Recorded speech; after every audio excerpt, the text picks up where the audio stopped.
વડોદરા શહેર જિલ્લાના પેન્શનરોનો સ્નેહ મિલન સંમેલન યોજવામાં આવ્યું હતું। મધ્ય ગુજરાત બોર્ડની વડોદરા મુકામે જિલ્લા અને તાલુકાના વિવિધ પેન્શનર હોદ્દેદારોની બેઠક મળી હતી। ગુજરાત રાજ્યના મુખ્યમંત્રી ભૂપેન્દ્ર પટેલની સરકારે રાજ્યના કર્મચારીઓ, અધિકારીઓ, પેન્શનરોને મેડિક્લેમની પોલિસી અને કેશલેસ કાર્ડ જે જાહેર કર્યું છે તેના અભિનંદન અને અભિવાદન નિમિત્તે આ કાર્યક્રમ યોજાયો હતો। આ બેઠક દરમિયાન તેમના પડતર પ્રશ્નો મુદ્દે ચર્ચા પણ કરવામાં આવી હતી। મોટી સંખ્યામાં વડોદરા શહેર જિલ્લાના પેન્શનરો આ બેઠકમાં ઉપસ્થિત રહ્યા હતા। માનનીય ભૂપેન્દ્રભાઈ પટેલની સરકારે રાજ્યના કર્મચારીઓ, અધિકારીઓ અને પેન્શનરોને મેડિક્લેમની કેશલેસ પોલિસી અને કેશલેસ કાર્ડ જે જાહેર કર્યું એના અભિનંદન અને અભિવાદન કાર્યક્રમ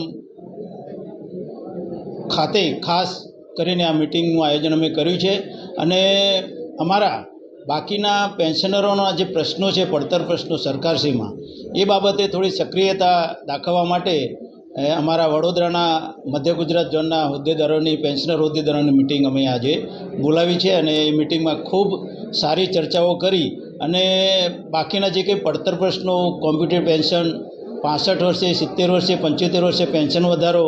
તીર્થયાત્રા એલાઉન્સ, ઇન્કમ ટેક્સમાંથી સંપૂર્ણ મુક્તિ, 30/6નો જે એક ઇજાફાનો મુદ્દો હતો એમાં પણ સરકારે ખૂબ સારો અભિગમ સાથે હાઈકોર્ટના આદેશ અનુસાર લાભો આપવાનું જે સ્વીકાર્યું છે એ પણ અમે માનનીય સરકારશ્રીનો ખૂબ ખૂબ આભાર વ્યક્ત કરીએ છીએ અને ખૂબ ખૂબ અભિનંદન આપીએ છીએ અને અમારા પેન્શનરોની સક્રિયતા આજે જે